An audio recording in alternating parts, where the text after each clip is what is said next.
Les étagères de whisky n'ont jamais été aussi encombrées qu'aujourd'hui. Des centaines de marques avec des histoires fascinantes, des étiquettes luxueuses et des prix de plus en plus élevés. Mais derrière ce vernis marketing, toutes les bouteilles ne valent pas réellement l'argent que vous y investissez. Certaines marques survivent grâce à une ancienne réputation, d'autres s'appuient sur un récit gonflé au fil des ans. Aujourd'hui, nous allons passer en revue 7 noms parmi les plus marquants, en commençant par la dernière place pour progresser vers la bouteille, offrant le meilleur rapport qualité-prix. Et peut-être qu'en première position, vous serez surpris par ce que très peu de gens réalisent vraiment. Top 7. Seagram's Seven Crown. Seagram's Seven Crown est un nom qui existe depuis près d'un siècle dans la culture des spiritueux. Introduit en 1934, juste après la fin de la Prohibition, ce whisky est rapidement devenu un élément familier des bars et des fêtes pendant des décennies. Beaucoup d'aînés se souviennent peut-être du célèbre cocktail Seven and Seven, où le Seagram's Seven Crown était mélangé à du soda citron-lime, créant une boisson simple mais populaire tout au long du siècle dernier. Cependant, cette popularité ne venait pas d'une qualité supérieure, mais d'une stratégie très claire: produire à bas coût, vendre en masse et maintenir des prix bas. Ce spiritueux appartient à la catégorie des Blended American Whiskey, ce qui signifie qu'il est un mélange d'une petite quantité de vrai whisky avec de l'alcool de grain neutre presque sans saveur. Selon la réglementation, ce mélange n'a besoin que d'environ 20% de vrai whisky pour être légal. Le reste peut n'être que de l'alcool de grain, avec du colorant caramel pour donner l'apparence du whisky. Quand on le porte au nez, l'arôme est assez effacé, avec juste un soupçon de caramel et une légère odeur d'alcool. En bouche, une mince douceur apparaît pendant quelques secondes avec un peu de vanille, puis disparaît presque instantanément. La finale est si courte qu'il est difficile pour le dégustateur de percevoir clairement une quelconque strate aromatique. Alors pourquoi existe-t-il encore après tant de décennies ? Probablement parce que beaucoup de gens veulent simplement un verre de soda mélangé, où le goût du whisky disparaît presque complètement. Et c'est précisément ce qui fait du Seagram's Seven Crown le symbole d'une époque où beaucoup buvaient, sans vraiment se soucier de l'alcool. Top 6. Fireball Cinnamon. Si le Seagram's Seven Crown survit grâce à la familiarité, le Fireball Cinnamon est devenu célèbre grâce à une stratégie totalement différente: transformer le whisky en une boisson sucrée aussi facile à boire que des bonbons. Lancé dans les années 2000 et connaissant une explosion rapide dans les bars étudiants et les soirées nocturnes, Fireball est devenu un phénomène commercial vendant des millions de bouteilles chaque année. Mais ce qui est intéressant, c'est que ce qui rend Fireball célèbre est précisément le fait qu'il ne possède presque plus les caractéristiques du whisky. La base alcoolisée initiale est un whisky léger, auquel on ajoute une grande quantité de sucre et un arôme artificiel de cannelle. Le résultat est un liquide qui ressemble plus à un bonbon à la cannelle qu'à un whisky traditionnel. Beaucoup d'amateurs de Fireball disent même qu'ils n'aiment pas le whisky, mais qu'ils aiment le Fireball. Et cette phrase résume tout. Sa liste d'ingrédients a également suscité la controverse, car elle contenait un composé utilisé dans diverses autres industries. Bien que la concentration dans la boisson reste dans les limites légales, certains pays européens ont temporairement interdit ce produit par crainte concernant cet ingrédient. Pourtant, ce qui rend Fireball populaire n'est pas la tradition de distillation ou l'art du vieillissement, mais la sensation sucrée et la facilité à boire lors des shots rapides en soirée. La question qui se pose est la suivante: si un alcool est conçu pour masquer totalement le goût du whisky, est-ce encore vraiment du whisky ? Ou s'agit-il simplement d'une boisson alcoolisée aromatisée aux bonbons à la cannelle? Top 5. Jack Daniel's Old numéro 7. Jack Daniel's Old numéro 7 est probablement la bouteille de whisky la plus reconnaissable au monde. La bouteille carrée à l'étiquette noire distinctive est apparue dans des films, des clips musicaux et sur des scènes de concert pendant plus d'un siècle. De nombreux artistes célèbres ont été associés à cette marque, et ce sont ces images culturelles qui l'ont aidé à devenir l'un des whiskies les plus vendus au monde. Cependant, la célébrité n'est pas toujours synonyme de qualité exceptionnelle.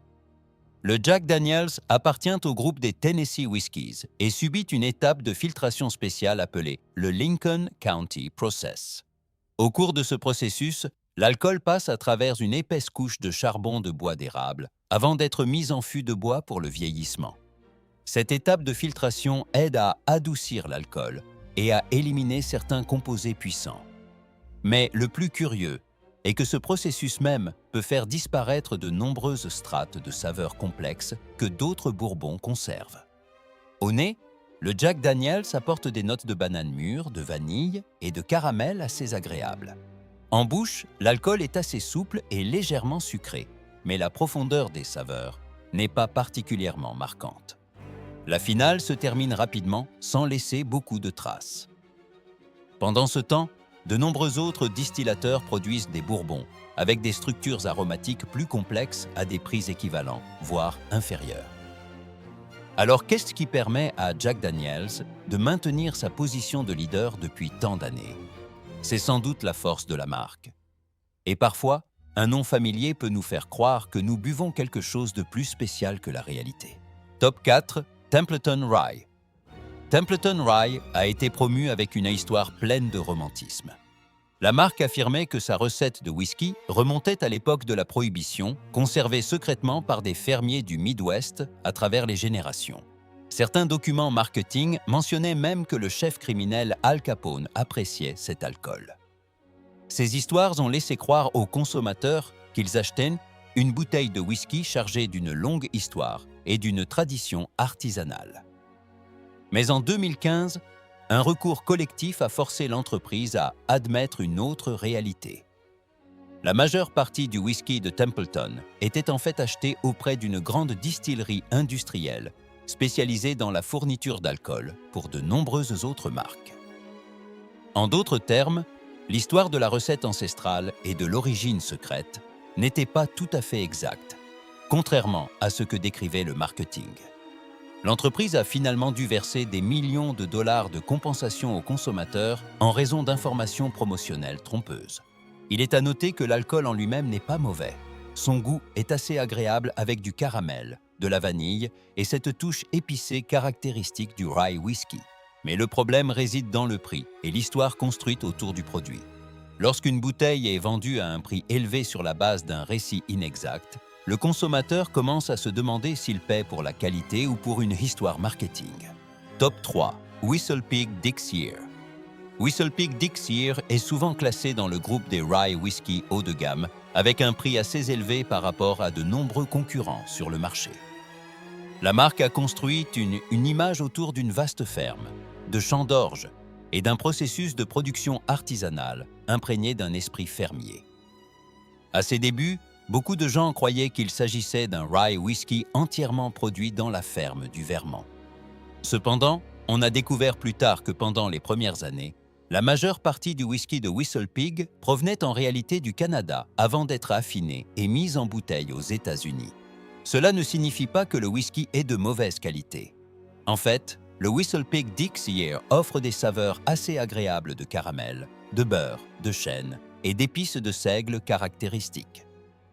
Mais lorsqu'une bouteille est vendue à un prix élevé grâce à une image artisanale et une origine locale, les consommateurs s'attendent généralement à ce que l'ensemble du processus de production ait lieu à cet endroit. Et quand la réalité s'avère bien plus complexe que le récit initial, une question naturelle surgit. Ce prix élevé reflète-t-il une qualité réelle ou simplement une image de marque construite avec beaucoup d'habileté? Top 2. Michter's U.S. un American Whisky. Michter's U.S. un American Whisky appartient à une catégorie assez particulière dans le monde des spiritueux, l'American Whisky. Pas du bourbon, pas du rye, simplement du whisky américain. La réglementation de cette catégorie est assez large, ce qui rend difficile pour de nombreux consommateurs de comprendre exactement ce qu'ils achètent. Ce qui rend cette bouteille controversée est son prix assez élevé, alors que les informations sur le produit sont très limitées. La recette, mash bill, n'est pas divulguée, et l'âge du whisky n'est pas non plus précisé sur l'étiquette. Pendant de nombreuses années, l'alcool de cette marque provenait également d'autres distillateurs, avant qu'ils ne construisent leur propre installation de production. À la dégustation, le Michtersu S astérisque, un offre des saveurs assez plaisantes. Le caramel, la vanille, les épices de boulangerie et le chêne léger créent un profil assez équilibré. Rien n'est vraiment mauvais, mais rien n'est non plus vraiment exceptionnel par rapport à de nombreux bourbons moins chers. La marque Michters souligne souvent une longue histoire remontant au XVIIIe siècle. Mais en réalité, l'entreprise actuelle a simplement racheté le nom de marque d'un ancien distillateur ayant fait faillite il y a des décennies. Cela amène beaucoup de gens à se poser la question: payons-nous pour la qualité de l'alcool ou pour le sentiment d'une histoire réinventée? Top 1. George Dickel Bottled in Bond. George Dickel Bottled in Bond apporte une histoire totalement différente. Alors que de nombreuses marques s'appuient sur le marketing et l'image, cette bouteille s'appuie sur un système de réglementation strict établi au XIXe siècle. Le titre « Bottled in Bond » n'est pas qu'une simple inscription sur l'étiquette. Il exige que le whisky soit produit dans une seule distillerie au cours d'une seule saison de distillation, qu'il soit vieilli au moins 4 ans dans un entrepôt sous la supervision du gouvernement et mis en bouteille à exactement 100 proof.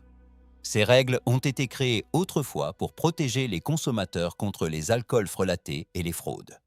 Ce qui est impressionnant, c'est que ce George Dickel affiche un âge de 13 ans tout en restant à un prix très accessible. Au nez, les arômes de caramel, de chêne et de vanille s'ouvrent de manière évidente. En bouche, des strates de beurre, d'épices de boulangerie, de fruits secs et de bois matures apparaissent progressivement. La finale est longue et chaleureuse, avec une touche de cacao et de tabac léger.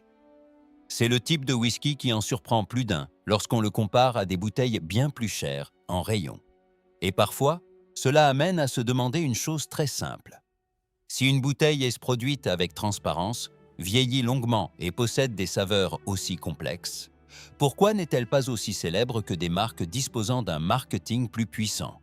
Le monde du whisky regorge d'histoires fascinantes, mais tous les récits ne reflètent pas fidèlement la qualité contenue dans la bouteille.